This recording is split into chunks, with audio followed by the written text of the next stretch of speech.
Here we go. Ladies and gentlemen, welcome back to the Not Just Politics podcast. Today is Friday, January 24th, 2024. We are in a different studio today. This is the TV studio in the Center for Media Innovation, and we have a very special guest today. Allow me to introduce him.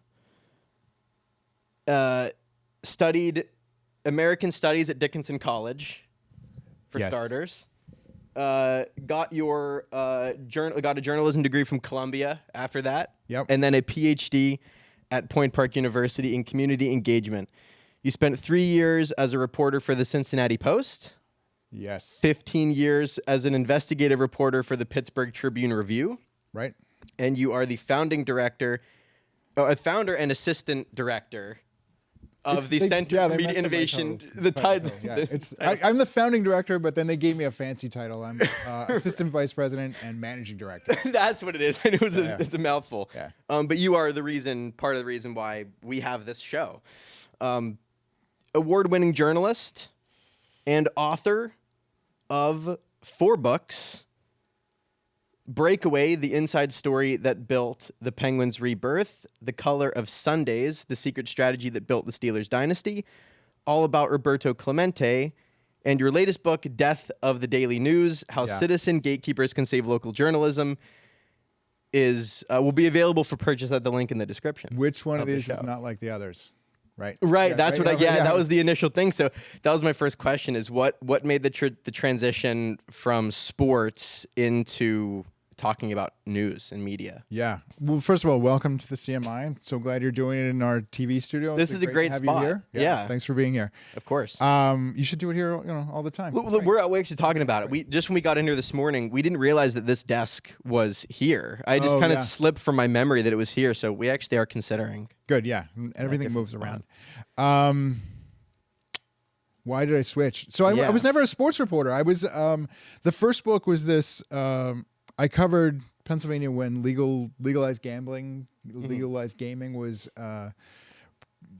introduced to Pennsylvania, and the Pittsburgh Penguins tried to get a casino license. They were going to build a casino in the Hill District, and they were going to use the revenues to build an arena. And they didn't get the license, and then the Rivers Casino ended up getting it ultimately, and the team president of the Penguins kept saying, like, this is a book, you should do a book on this. And I was like, I don't know, like, if you've never written a book, it's really hard to be like, I'm gonna write a book. But the Penguins got a deal for the arena, which was like very dramatic, I was there like front row seat for the whole thing, and then like 2 years later, they go out and they win the Stanley Cup, or a year later. And I was like, oh, that was a book. I should have written a book. Yeah, right. And so I did, and it came together, and it was a national bestseller. I did an interview with a station in Saskatoon. Do you know where that is?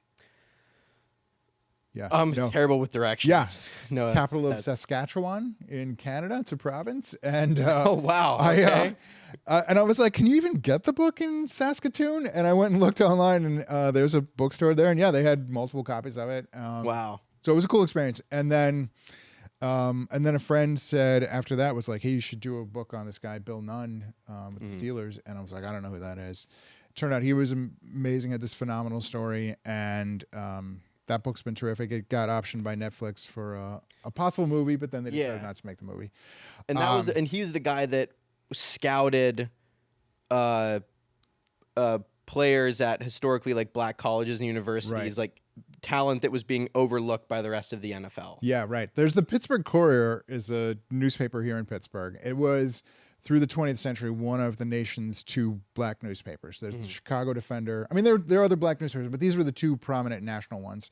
The Pittsburgh Courier had editions in like 13 cities. They had bureaus in 13 cities around the country. People were sending in stories. They were sending their stories out all across the country. This guy his job was for the Courier was to scout the black colleges and put together the black college All-American football team. And then the Steelers were like, we should hire this guy. And he's like, I'm not going to work for you. You never let me sit in the press box. You never listen to my advice and stuff. But then he did go and he joined the Steelers, and he went and found all these players that other teams didn't even know existed. And I make the case that's how they won their first 4 Super Bowls. Was like was a big part of it. I mean, there's a lot of components, but that was a key part of it. And then Roberto Clemente's a children's book. It's for like early readers. And then the 4th book was out of my PhD dissertation. And, Gotcha. Okay. And what I learned from the Color of Sundays book was like I could do the same kind of research on anything. Right.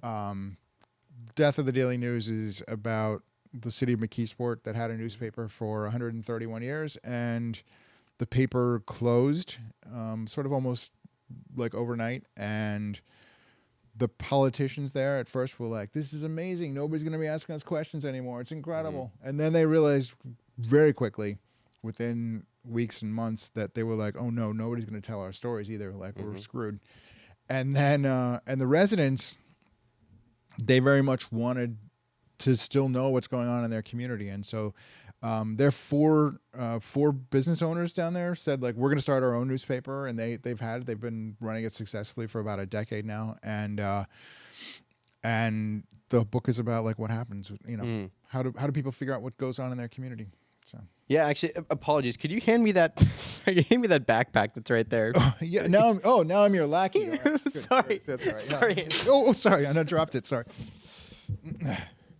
I forgot to. I just realized I forgot to bring I forgot to bring it out. Oh yeah, right. Yeah. With me here so that people can see it, and I'll edit it in the end. But this is the book. It was really good. I very much. You read it? Yeah, I did. Okay, yeah, cool. Yeah, I really enjoyed it.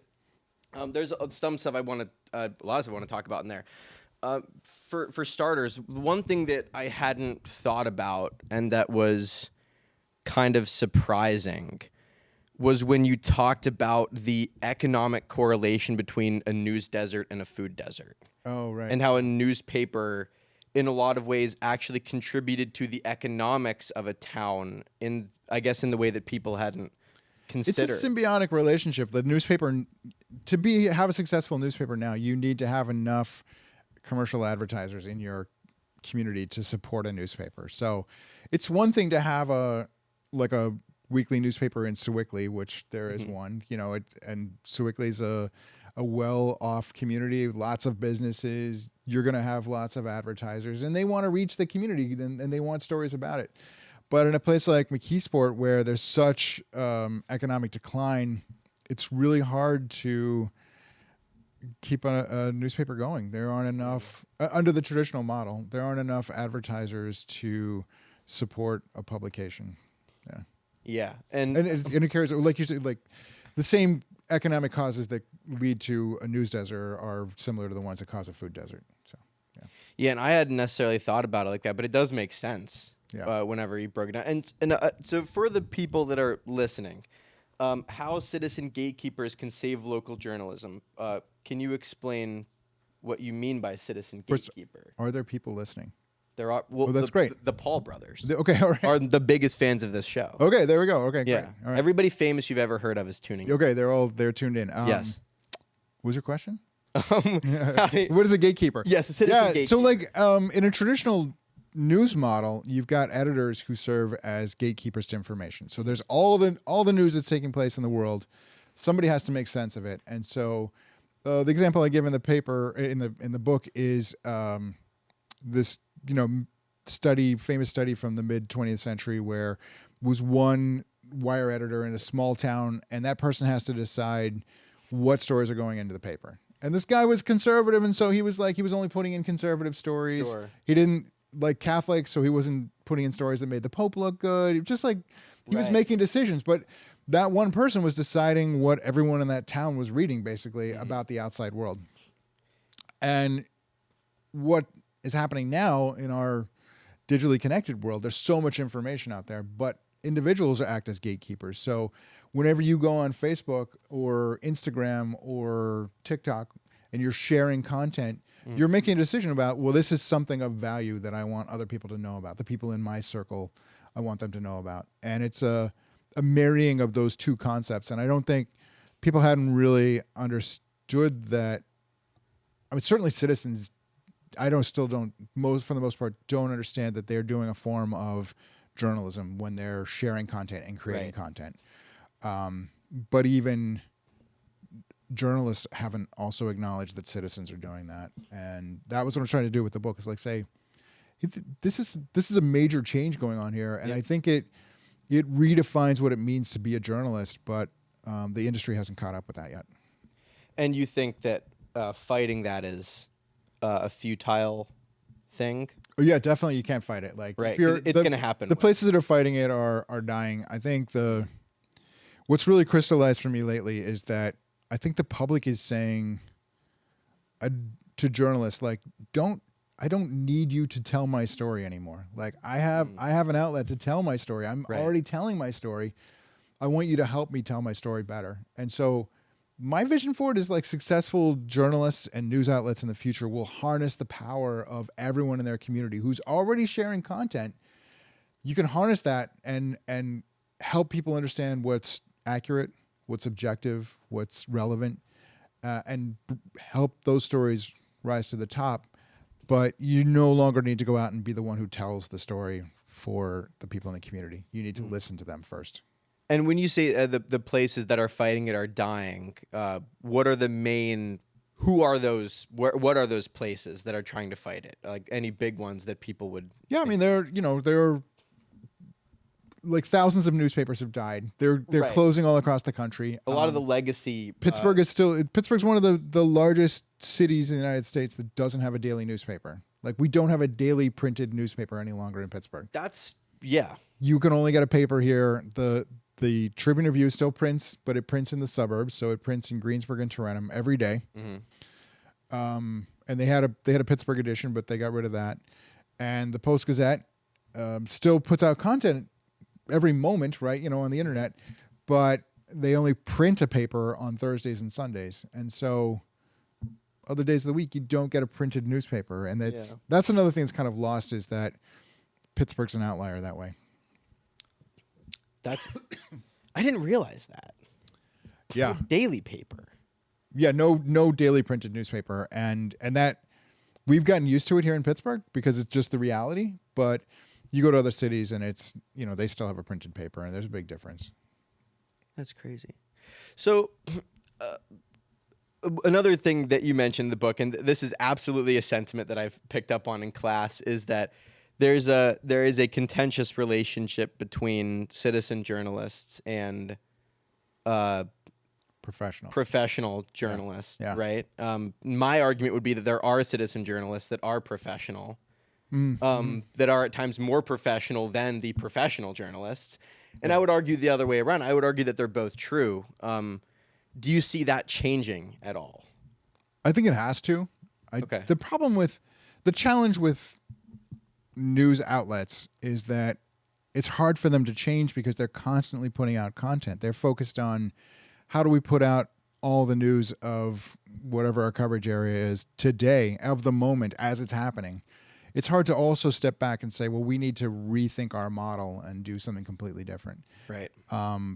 But you see places like the Tribune Review experimenting with new ideas. The Trib sponsored a cohort of citizens to come through the CMI and get journalism training a year ago. That's cool. And so it was 12 people. 3 people came and enrolled on their own. The other 9 were sponsored by the Trib. And we put them through 9 2-week courses on all the basics of journalism, how to do an interview, how to create an image, how to create content, how to even market yourself and make money. And then the Trib has hired some of those folks, and there was another news outlet in Huntington, PA, and they've also there were 3 people from their paper. Those people are contributing to the paper up there. I think something like that is the future, but I also think it might not be as formal as that. It might just be people are already sharing content. They're already doing it, and the attitude from professionals has always been, well, that's something else. It's on the outside. It's not trustworthy. And they're correct in some ways. It's not trustworthy. It's confusing if you live in a community and you try to follow a Facebook group and you're hearing all these crazy things. I live in Mount Washington. There's a Facebook group called Neighbors on the Mount, and they sound like fun. Yeah, right. People post things like, I saw a helicopter flying over part of the neighborhood, what's going on? People are like, they don't know. Nobody knows what's going on. Or like somebody said there was this week there was like there's a smashed up car on Grandview. What happened to the car? Nobody knows what happened to the car. Or then people start making jokes about it. There's this other weird thing that's been going on. There were like thousands of crows have settled on Mount Washington. Really? Yeah, in the winter. I don't know what's going on. Like inside our house this week, you could hear the crows. It was like that movie, The Birds. Like there were like thousands of crows circling around. It's super weird. I bet neighbors on the Mount had fun with that one. They did, yeah. So they've been posting. Neighbors have been posting like, "What's up with the crows?" And like then people are trying to explain it, and other people are making jokes about it, and yeah. So Sounds like something like my uncles would be like a big fan of. But every community, like wherever you're from, there's probably a Facebook group for it, and it's probably just as disorganized. So when it comes to the collapse of newspapers and this dramatic shift in the media landscape, do you have any advice? Not to put you on the spot. Do you have any advice? And there's obviously stuff you talk about in the book, but advice for young media practitioners out there that want to go out there and try to make a change and want to try to get trustworthy local news coverage back into their communities. Yeah, I think it's a great question. And I will say that, I teach here at Point Park as well. Yes. And I would say that this fall, I saw a dramatic shift in our students, the incoming students, first-year students. They were... 2/3 of the students in the class were already creating content on a regular basis. They were like, I've got a podcast already, or I've got a social media account or TikTok or whatever, and I'm already doing this. And then later in the semester, we were talking about, this course was about like history of media. And so we were like, do you know when the smartphone was invented? Do you know what year the smartphone came out? 2001? No. 2007. 2007, yeah. 7 kind of looks like a 1, so I was a little ahead. Yeah. 2007. But then I said to these students, I was like, well, what grade were you in when you got, when this happened? And they were like, well, grade? What are you talking about? We were like 2 or 3. I was like, oh, wow. So you grew up with like smartphones in the cradle. Like from the moment you could talk, you had 5. access to a smartphone. 5 for you. Mm-hmm. Yeah. It's 5. And I think that there's like an innate ability, like it's just natural to create content and to have this device that is attached to you and creates content. Jake Paul calls them digitally native. Digitally native. That's the term Jake Paul uses. Oh yeah. Speaking of a fan of the show, yeah, that's what the term that he uses. Like these kids, like you said, they have. This is kind of all they know. Like the digital world to them is more real than the real world around them. Yeah. Which is, I don't know. What do you think about that? I think there's a lot of truth in that, right? I mean, we see it like on. We've had the weather here has been cold lately. We've had Very snow cold. days, and you see a lot of young people going into their digital world rather than going into their real world to go play in the snow or the cold. They're going online and doing gaming and creating avatars and and they're farming crypto. Some of them, I'm sure. Yeah. Farming. Did you know that someone? A random aside. This is crazy. Somebody built a computer that can mine Bitcoin in the game Minecraft. Okay. You mean like a real Bitcoin or just like real Minecraft? Bitcoin. Okay, so They built a computer in Minecraft in the game that can store enough information to mine like 0.0002 cents of Bitcoin a month or whatever, or a year, whatever it is. Yeah. Yeah, so that's what they're doing, right? The digital world is here, right? It is, Trump and Melania made $56 billion off of those shit coins that they put out. It was ridiculous. That's a rough one. The thing that I think about too are you remember like there was that craze for NFTs for a while? Yes, like, yes, absolutely. And it was like this is the future of art. Every piece of art's gonna. My brother made some. Okay, yeah. And did he make money off of it? I don't think so. Right. But it was like a thing they were working on. I mean, and some people were spending. They had a lot of extra cryptocurrency at that point, and they were spending a lot of it on it. And it looked like, oh, this is going to be the future, but then it ended up not being the future. It's kind of like receded. And it might come back at some point. The but technology, it's sort of, from what I understand, the technology is potentially the future. But, but buying a picture of an ape that costs more than a house, it cannot. Nobody be. cares. It's not sustainable. Right. Wow. And you know what's really funny? I was thinking about is the term early 2020s is now something we can use. Okay. because Yeah, we're right, halfway yeah. through the decade. So we can now Yeah, yeah. say early 2020s. That was a fever dream. I Yeah. think we've just left it or something's. I What do can't peop- quite tell. But do you think there are people out there like, what do they do with their NFTs now? They're like, I put this digital screen up in my house to show Gary off my Vee has a NFT. ton of them. I know that. I know Gary Okay. Vee has a ton of NFTs. I don't know what he's doing with Does them. he show them? Or what Well, I think whenever the crypto market goes up, the NFT market also does well. So Okay. Yeah, I mean, they're it makes probably on the sense. up right now. Right, yeah, I think, yeah. But who knows what Yeah. that's going to be.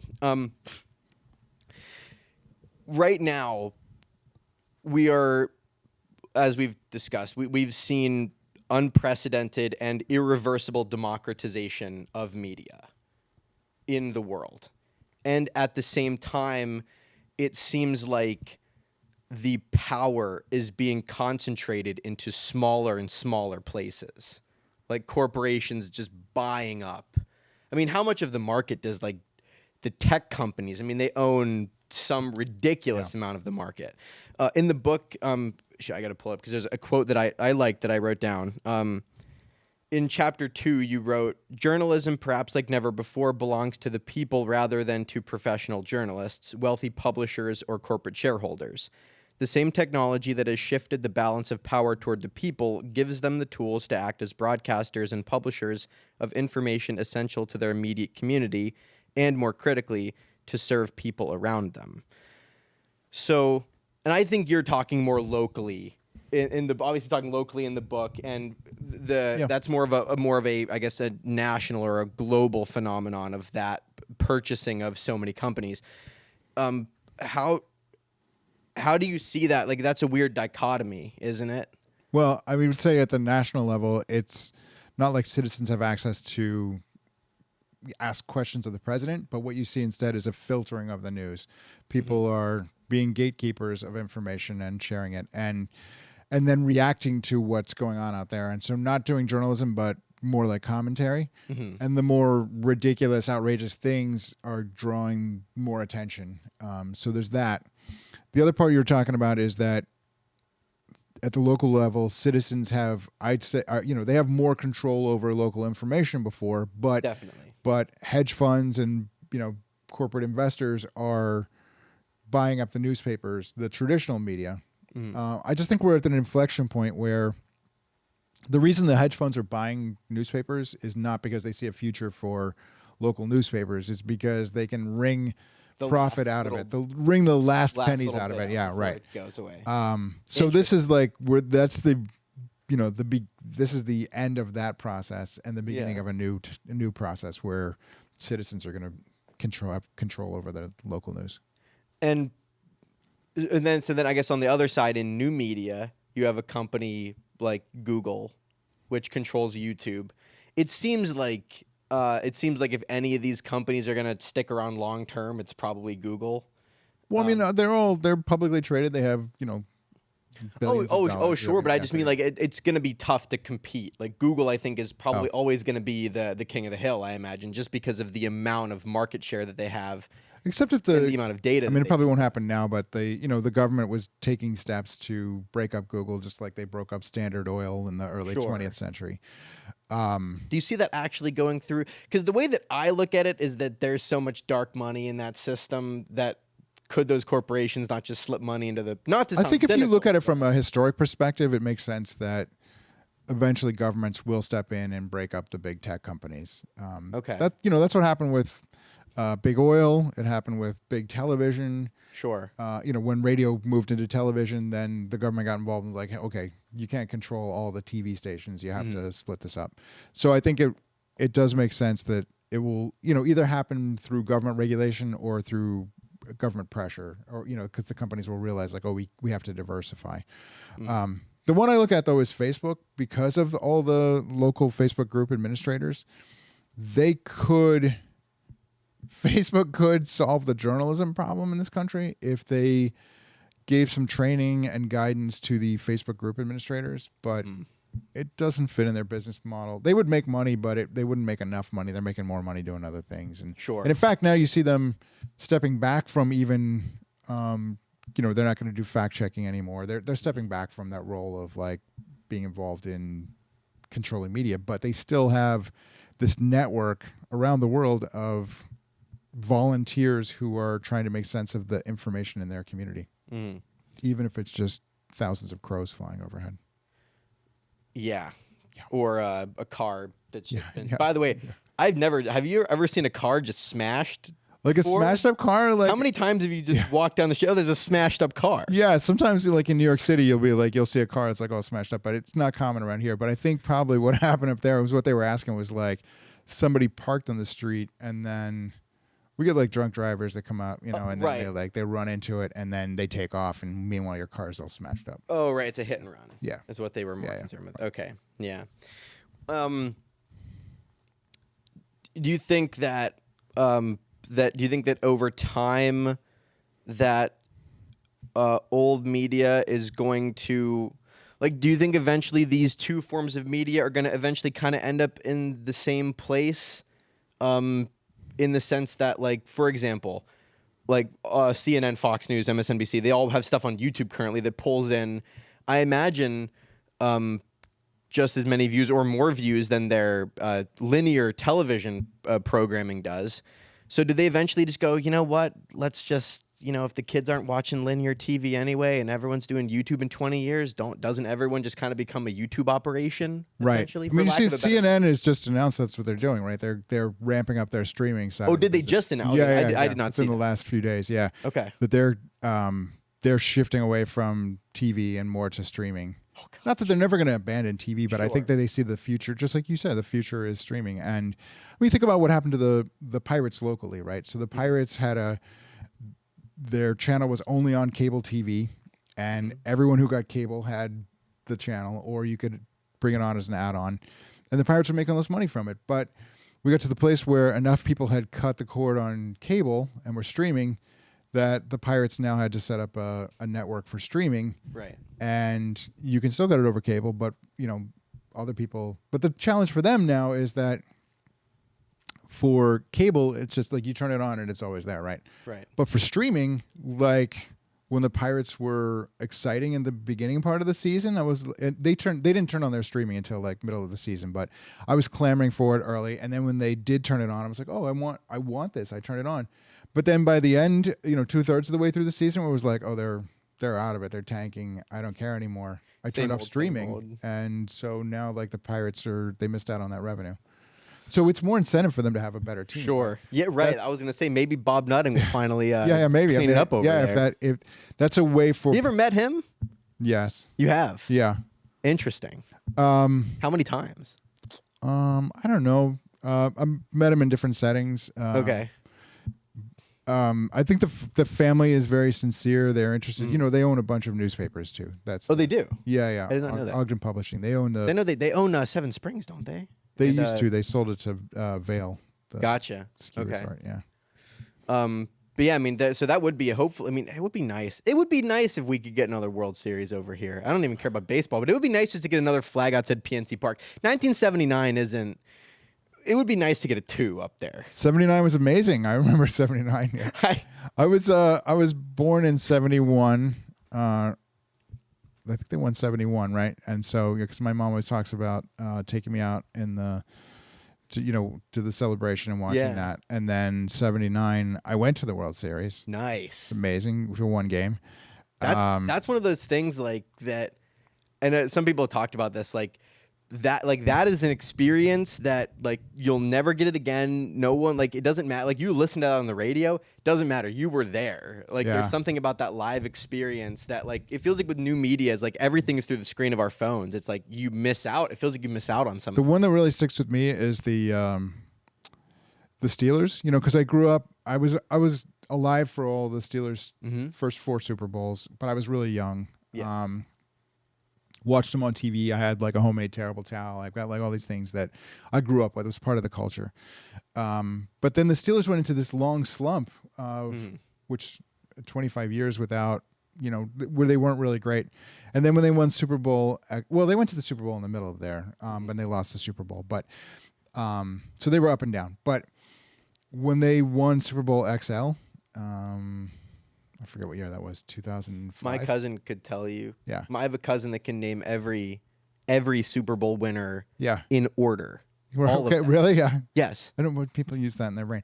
But I was on the newspaper sent me out to cover the fan reaction. I was on the South Side, and it was one of the most exuberant, exciting sports moments of my life. Yeah. Just because like they finally won another Super Bowl and they brought it back. So these dark periods that we're living through now, where like the team is like okay but not great, that all builds up the anticipation for like this great outpouring. Oh yeah, it'll next time they get one. I would think the most exciting sports moment of my life is when the Pirates rather had a 1-game playoff against Cincinnati, and what was that? This last round when they were in the playoffs, and the Johnny Cueto game. Do you know this? Oh, I'm not a big baseball. I'm not really a big sports. Cueto, watcher, the fans started. We had great seats for the game that I'd gotten from the newspaper, and I was there with my family, and the crowd starts chanting the pitcher's name, Cueto, and he realizes at this point they're calling out my name, and he dropped the ball. The ball fell out of his glove, and I've never seen the fans have that kind of impact on a pitcher. Crazy. And then he picks up the ball, tries to compose himself. The very next pitch he throws, home run, goes out of the ballpark, and it was crazy. I'm getting chills thinking about it. It was like crazy. It was such an amazing. Baseball has it's a very romantic sport and has the possibility to give you those kinds of moments. But the way that MLB is set up, it's so unfair for small market teams. You can't compete against the Mets and the Dodgers when they're spending many hundreds of millions of dollars. And what did they give that? Was it the Dodgers that gave that guy the new biggest sports contract in history? What was it, like $500 million? 770 something. Gavin, could you look that up real quick?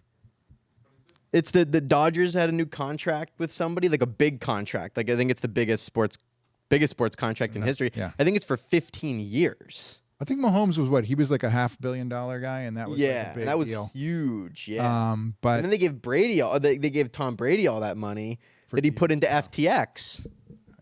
Fun. Lost it all. Yeah. And then I think that when he's getting sued over it too, right? Isn't he? Like, Is he? Yeah, I think so. Yeah. That guy's. But I heard he's making more money from TV than he made as a quarterback, even, which is he ridiculous. probably is. Yeah. Oh my gosh, because I remember hearing about that. Like FTX went down, and it was like Tom Brady had hundreds of millions of dollars. Yeah, because he was a spokesman for them too. He was a spokesperson. Right. You know that guy's in a cell. Oh, I.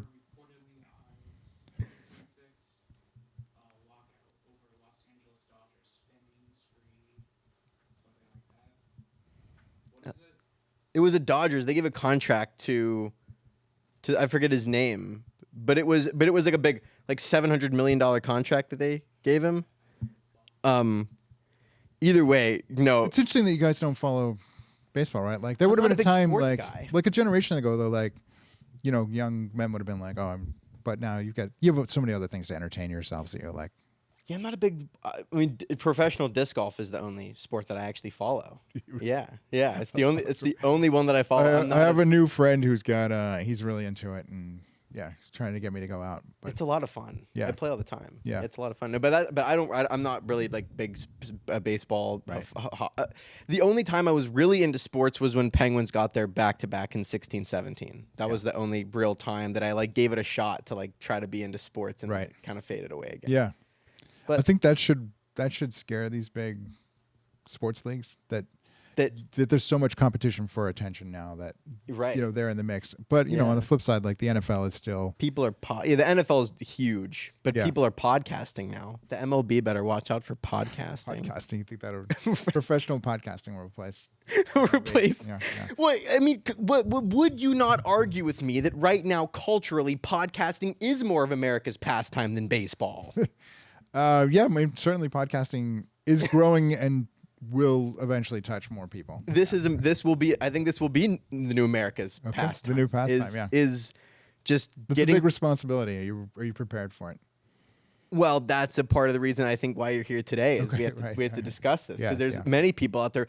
I suggested, and someone on Instagram, someone brilliant, I don't know who it was, but they should run for president because they said forget a gun buyback program. How about a podcast buyback program for all straight white men? And I said I'd be first on the list. I said I'll send this right back to you. Everyone who's like created 2 or 3 podcasts and then stopped should have to turn it back. You have to send it all back. Yeah, send it back. If you're in your late 20s and you're starting up a podcast with your buddies in a basement, I'm a free speech guy, but it's enough now. We gotta get it out of here. I actually think this is the revolution. Is this the revolution? It is the revolution. It's what what we were talking about earlier. I think it is the revolution that everyone. The challenge is like how. You read the book, the example of the Huffington Post, where the Huffington Post was like, we're going to turn on, anybody can post their story on the Huffington Post. Yeah, and it was almost like a chat room in a way, like heavy interactivity. It was like, it was a news site, but anybody could put up a story. Sure. And then after a few years, they were like, this is insane. We have to turn this off. Like, everybody's putting up stories. Like, you can't tell what's happening because everyone's doing it. Right. That's where we are with podcasting and all media right now. Is there's so much being shared out there that it turns into noise and it's hard to make sense of it. But I think that's the future of journalism, is how do you make sense of all the content that's already out there? Yeah, and that's interesting to think about, that the role of a journalist might no longer be to exclusively make new content, but it might be to highlight the stuff that is true that the community is putting out there. I don't need you to tell my story anymore, but Right. I want you to help me do a better job of it. And I Right. want you to elevate the stories that make sense. As a consumer, I want you to tell me what's happening by pointing to the people that I can count on. And do you think that that's a way that I guess now that's not old media anymore, right? If journalists have that new role, that's no longer old media. That's something new. So is that a way for old media to move into a new place and start to gain people's trust again? Yeah, I think that's why people don't trust it, because right. like I was giving the example, like you wouldn't ask somebody to come in your house to change the temperature on your thermostat, right? You're like, that'd be creepy. No, that's dumb. I can change. Right. Right. It's dumb and it's creepy. But if your furnace breaks, you need an expert to come in and fix your furnace. Mm-hmm. Journalism is kind of the same way now. People are like, I don't need you to tell my story because look at me, I'm already doing it. Like, right. I don't trust you to come do it. It's creepy when you come in my house and try to tell my story or my neighborhood. But isn't that kind of a shame, though? But when it breaks, I need your help to make sense of it. Right. Isn't that kind of a shame? It's kind of a shame, isn't it, though? Because it used to be that you knew those people that worked for the paper. They were your friends, or you trusted them, and you still can. But I'm saying, like, sure, in this new paradigm that I'm talking about, you have people that you trust in your community, but they're the ones who they're not necessarily telling the stories. They're just listening to the stories that are being told and saying, "This is true. This is relevant. You need to hear more of this."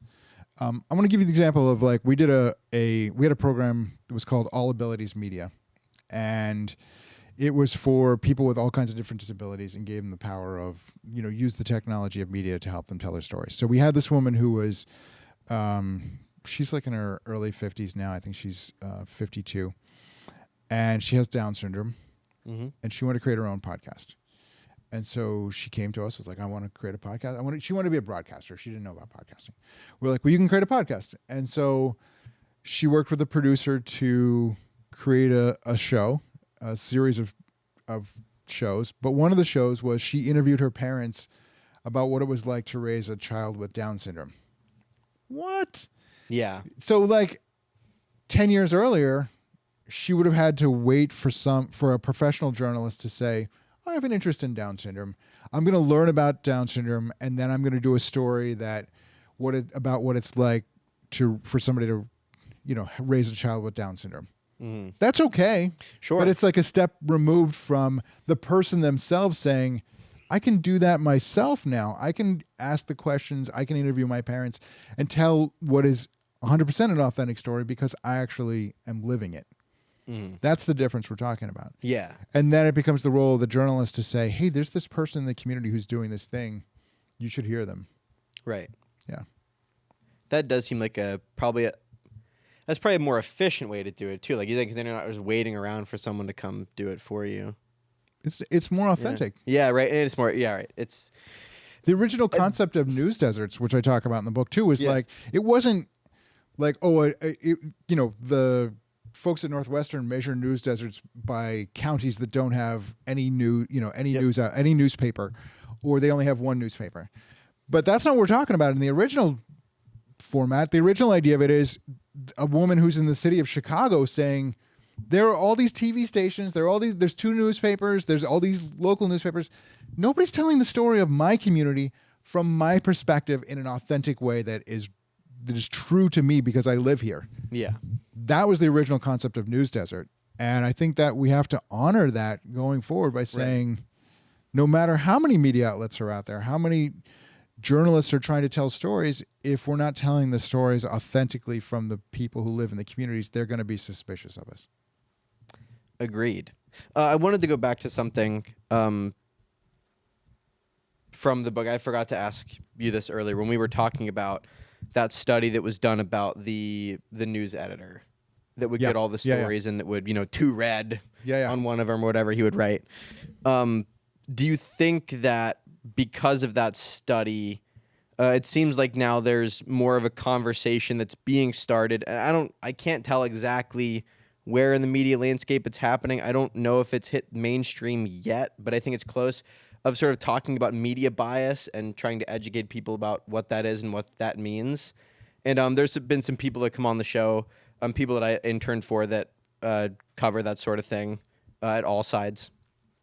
But do you think that's something that newspapers are going to have to take more of a conscious effort to maybe get an editorial board that has a conservative, a progressive, and maybe a centrist on it, or somebody apolitical or a libertarian, just to cover the blind spots that person might have for what's going to go into the paper? Yeah, so the American Press Institute is working on an interesting experiment in Pittsburgh.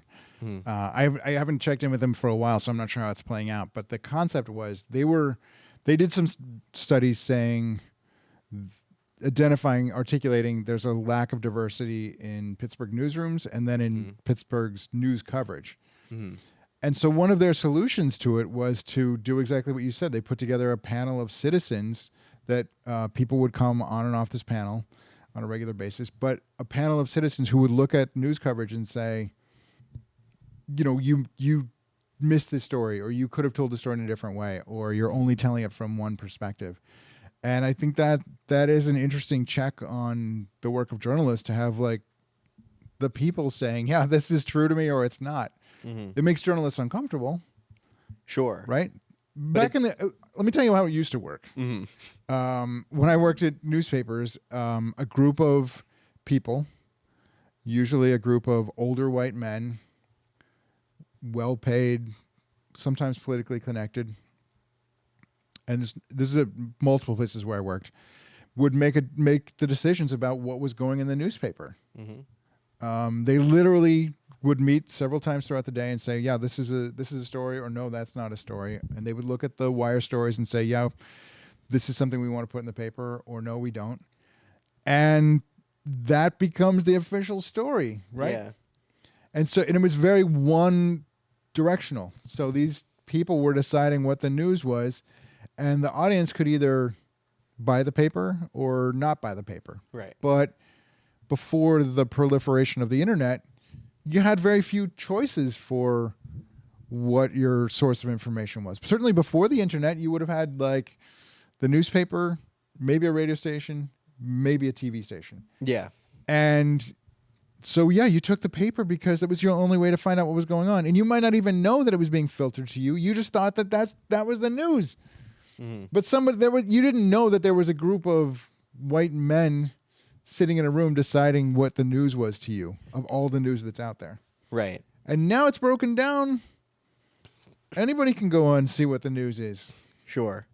Because that used to be, right, because they used to be the gatekeepers of the whole thing. Now it seems like the gatekeepers are algorithms. Yes. In a sense. Yeah, right. You could make the case that the algorithms are showing you, they're making decisions. They're making decisions. And right. I'm not sure if this is true or not. It just seems like to me that like the social media sites sort of understand their algorithms, but also there's some things that become popular that I don't really understand why. I don't know how much of new media you pay attention to. Well, there was a guy, this guy Ben Smith, who he's got a news site now called Semaphore, but he was the New York Times public editor for a while, and then before that, he worked at BuzzFeed. Okay. And he wrote a book, and it was interesting because it was all about how there were these groups of people just trying to figure out how to get the most clicks, how to make something go viral is really where it started. And they ended up on different ends of the political spectrum, but they started in the same place. And the thing was, how can we make something appear in front of, many, many millions of people? Mm-hmm. And, what they found over time was, or some of them found, was that like the more outrageous thing you said, the more audience you could build for it. But there's an interesting moment in the book, to your point, where BuzzFeed is going along, it's building all this audience, it's being very successful, and then Facebook changed its algorithm, and the traffic just disappeared. And BuzzFeed was like, what happened? They had to go to Facebook and be like, what did you do? How did you change this?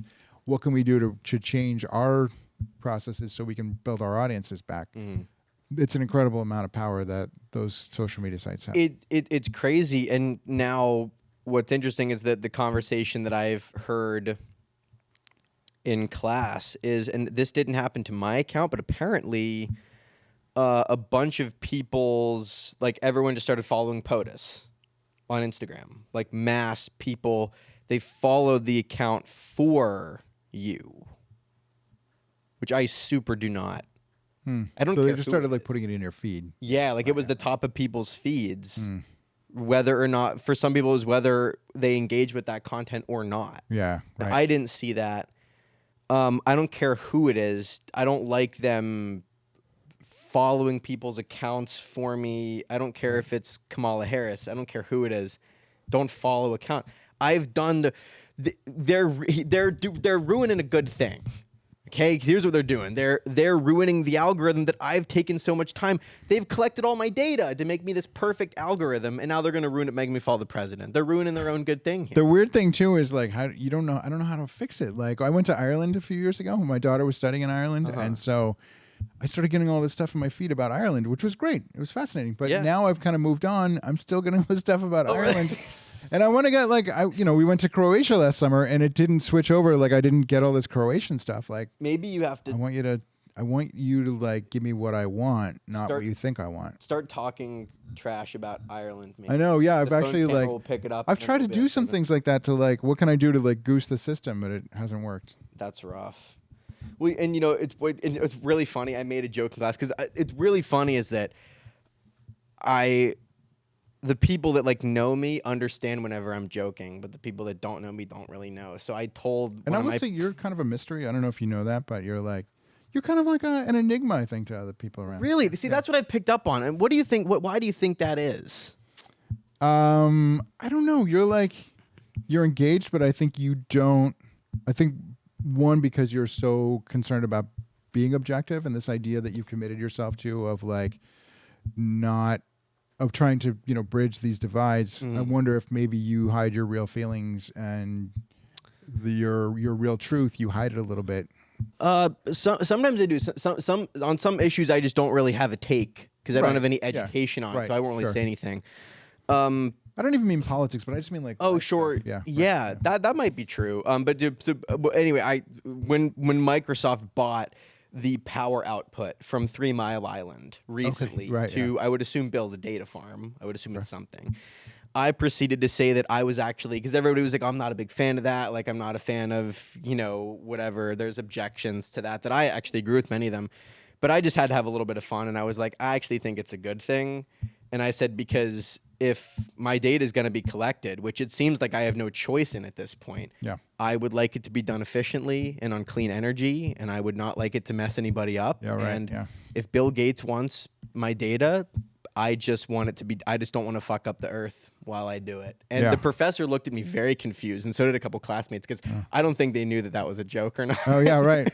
So sounds sincere. I don't know. We just bought an electric car. It's been a real, that's been a transition. Buying what'd you get? The new Volkswagen bus. Nice. Ooh, the Volkswagen bus. Yeah. It looks awesome. I saw the thing of that. Yeah. All It's been right. fun, but it's a transition you really have to figure out. And now I had signed up for solar power before. Yeah. But now I need to go back and check to see like where my power is really coming from because I'm not sure. But Yeah, that's a good point. because like I'm not really benefiting the environment if I'm still getting my power from fossil fuels, right? Right. Yeah. Unless you switch over to solar, or unless you're on nuclear or something like that, then you don't really. And then because then you are doing coal or fossil fuels, Yeah, doing something right. dirty. Yeah, not good. Um, what else is there? Oh yeah, that's something I wanted to talk about. So something we talked about with the new media thing is, I guess with the new media thing, as you said, people now have more of an ability than ever to tell their own stories and to be the gatekeepers for their communities. The downside there, which I think we've kind of skirted around it, we haven't really talked about the misinformation thing yet, but that probably does seem to be new media's biggest hurdle. Would you argue with that? Yeah, I think we didn't say the words misinformation No, or we did not. disinformation, but I think that was what we were talking about before. Which I think those words are now being used so much that they are losing meaning. Maybe to me. I mean, it's Yeah. but that's what we were talking about before. Like there is, like in the book where the community loses its traditional news outlet. Now it's like there's so much misinformation, Right. where people are accidentally sharing Neighbors things. on the mount. Yeah, neighbors on the mount, and they're not trying to confuse you, but they are. Sure. And then in some places you see people deliberately coming in with disinformation and trying to create confusion. Yes. And that's what I'm saying. I think that's the role of the journalist, is to cut through all that and say, this is real, this is not real. Pay attention to these sources. Yeah.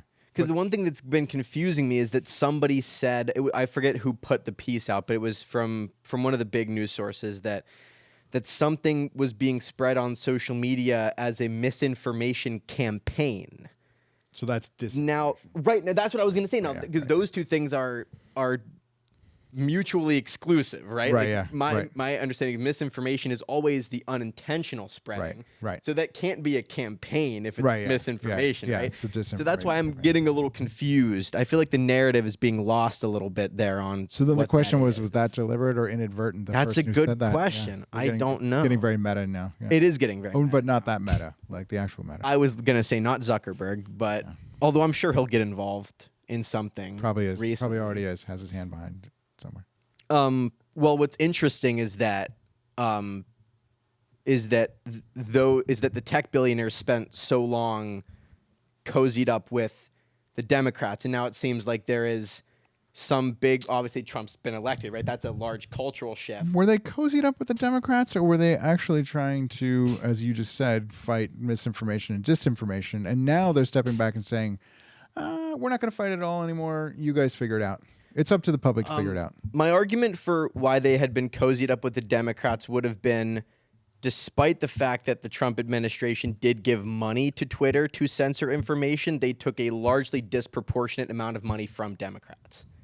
That would be an example, right? And those platforms have always kind of leaned left, right? I see that people say this, they've leaned left, or CNN is left.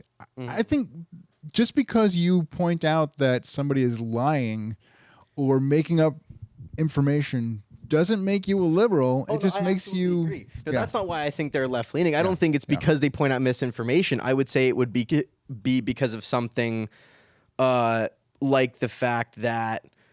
Well, no, and so I guess another example, this might be a big can of worms to open now at this point in the program, but I guess one of my arguments would have been all of the narratives around COVID that shift. Now, they were going to shift because it was science, right? And the people knew different things than they did now.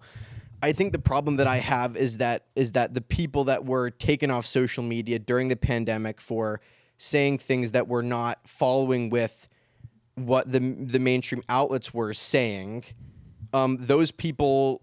Those accounts, as far as I know, have not been reinstated after the mainstream then came out confirming what those people had said. Now, whether or not those people said it with evidence or not, right? I don't think they did. Most of the time. People died because so-called experts were going on social media and saying outrageous things about vaccines and masking. Yes. not because they believed it to be true, but because they wanted to build an audience and make money by building an audience. And they were saying things that were popular with the public who was fed up with masking and vaccines and staying home. None of us wanted to do that. Right. But instead of relying on good science, people were out there stirring it up for their own personal gain. And just because you step in and put a stop to that does not make you a liberal. It makes you a defender of the truth. Yeah, I would agree with that. Well, either way, it seems like now they're cozying up with Trump. 100%. That does seem to be obvious. Yes, we can agree on that. They're cozying up with Trump. And so then maybe they're saying now, maybe this is a point where we agree, because I don't actually think that the tech people have real political leanings. I think they just follow the money. I don't know. Yeah, I don't know. They probably do. We all have political leanings, right? But who knows what their real feelings are? But it's been fascinating to see over the last month how everyone's cozied up very quickly after. The inauguration was like a display of that. Sure. Yeah. Now, I guess would you? So then you would agree that they are, at least they seem friendlier to Trump now than they had been. I think there's a realization among a lot of big media people that they either have to go along with the current administration or risk being regulated out of business and being cut out of business. And that's a scary moment, right? Sure. Is there any part of the mainstream media establishment that is happy that he's back? Yeah, of course, 100%. I mean, the first time when he was elected, that saved the New Yorker magazine. New York Times made a successful shift to digital publications. People benefited from it. Rachel Maddow is now she's on TV every night for the first 100 days of the Trump administration. Really? She's not doing that because it's good for her. She's not doing it because it's good for, the country. She's doing it because it's good for business. It's good for her, right? Good for her. It's good. Yeah. People are going to follow. They're going to watch. So yeah, there are a lot of people who are going to benefit from this moment. Yeah, because that's always been on my all feeling, sides of it. Is that I think in the abstract, they're not big fans of him. He says things that in the abstract they're not big fans of, but at the end of the day, they're kind of on a sinking ship. And he's a little bit of a life. No, people make a career by being using Trump as a foil, right? I mean, you build an audience by saying outrageous things about this president, or about the outrageous things that he says. Yeah, I mean, Fox on the other side, Hannity now. Yeah, they're thrilled. He had this exclusive interview with the president, and we saw with the voting machine scandal from 4 years ago that. That the Fox crew, they're unshaken. Right. Unshaken by still zero evidence that the election was stolen. Yeah, no, I mean they're unfazed. Worse than that, we saw during the trial that there were examples where the evidence was presented and ignored. And, right. Yeah. That's why, Rudy Giuliani's trying to get trying to protect his condo in New York City right now, right? Because do any of these people ever go away? Everyone dies. My grandchildren are going to be telling me about what Rudy Giuliani is up to at this point. No, they're not. They'll talk about Trump because he's president. He came back. This is real history. Of course, yeah, no. But people come and go, and I feel like Rudy Giuliani's had like three, he's in his fifth act at this point. Yeah, I think it's hard for you to understand even. He was America's mayor. He really was. He was like the most respected guy in the United States, and because he was responsible for the sort of the crime after 9/11, and then after 9/11, right? He and of course George W. Bush was out there as president, but Giuliani was the guy in New York saying we're going to rebuild the city, we're going to do this, and hugely popular. Yeah, it's hard to imagine how it, his career has turned. Yeah, how quickly it's shifted. Yeah, right. Yeah. Well, because that's the thing that hit me whenever we were in here for the election night watch party, and we had multiple different coverages up from different sources, and that's when I articulated that point because I was looking at the numbers and it was like, okay, it's probably him. Yeah, right.